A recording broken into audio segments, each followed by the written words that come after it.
Hey, I'm back. All right, we were talking about Elizabeth I. We got interrupted because we ran out of time on that last 15-minute segment. So here is part two to Elizabeth I. And I believe I was talking about how there was all this tension between England and Spain because they were competing for all the land and treasures and resources of the New World, which was, the countries both in the Caribbean, the land in the Caribbean and North America, Central America, and South America, primarily. That's what they were fighting over, um, and they went so far as to kind of carry out these tensions by proxy through pirates. Okay, so pirates were sanctioned kind of under the table by both governments to attack each other's ships and steal whatever resources they could from those ships, whether it be natural resources or gold or money or even people. Sometimes they would steal the sailors off. Or if they found um, people in different places around the world, they might grab them and just force them to be sailors, a part of their pirate crews. So they were fighting this war on all fronts until it broke out into this all-out war with the Battle of the Spanish Armada in 1588, where they were finally defeated by England. And so then Elizabeth was victorious for England there. And this speech that Elizabeth gives to the troops of Tilbury, that is actually on the occasion of the Battle of the Spanish Armada. She's trying to rally her troops because they know that Spain is coming to attack. They're worried that Spain's going to come on land and attack them there. And so she's preparing them, fortifying them, and stirring them up to valor and courage and hopes for glory, when they would have to fight against them.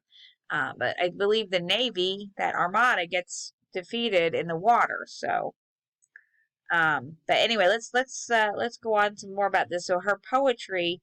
Oh wait, I wanted to say this. This is kind of important. She never married. Elizabeth didn't, because she was too worried that if she had a spouse, that then she would be beholden to the spouse to do what the spouse wanted, and people might think, oh, she's just doing what her spouse, what her husband wants, and they were worried he might become more elevated than she is, and she has to straddle all these people, the people that might support her husband or not, and who knows, maybe the king would even try to take the kingdom from her. I mean, it introduces all of these variables, all of these, wild cards into the scenario if she gets married. So she decided to stay the Virgin Queen and never married anyone. That's what she's named as. That's her nickname, the Virgin Queen, because she didn't marry. And in fact, our state of Virginia is named in honor of her, Virginia, for the Virgin Queen. So anyway, that's one of the many ways she was expert at politics and balancing the different powers at play in her country. All right, so she was beholden to no one, yet queen of all.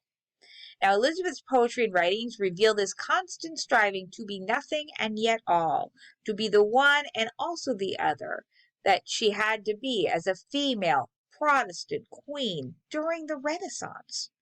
Again, we're still talking over 500 years ago. For instance, in her speech to the troops at Tilbury that we're reading, Elizabeth effaces the fact that a woman is actually Queen of England. And effaces means kind of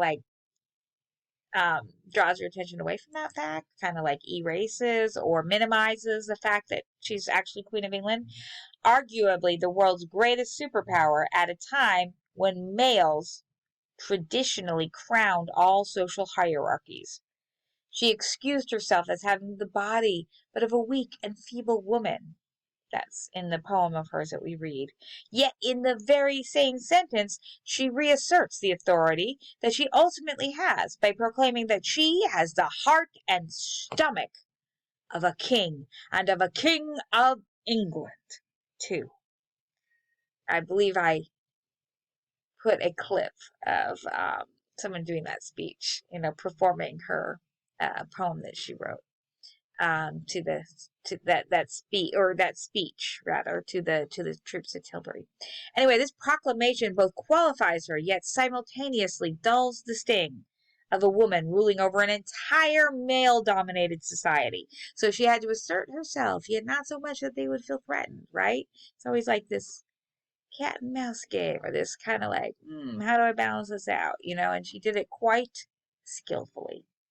In a poem that we have not been assigned, but that our anthology actually contains, directly above Elizabeth Tilbury's speech, is On Monsieur's Departure.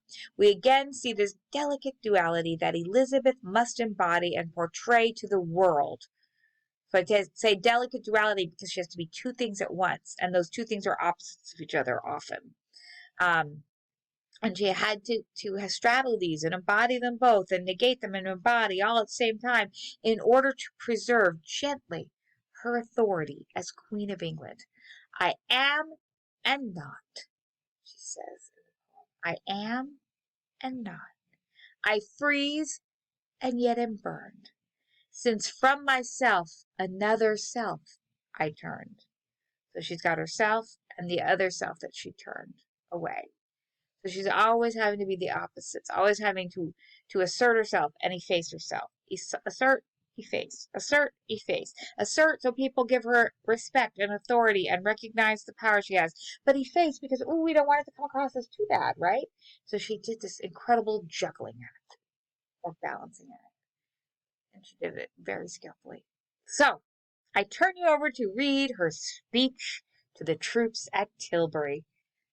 Quite a stirring and skilled piece of writing. Enjoy. She was very smart, and it comes across. She spoke many languages, very, very well educated. All right, enjoy, guys. Or everybody. Everybody enjoy, not just the guys. Everybody.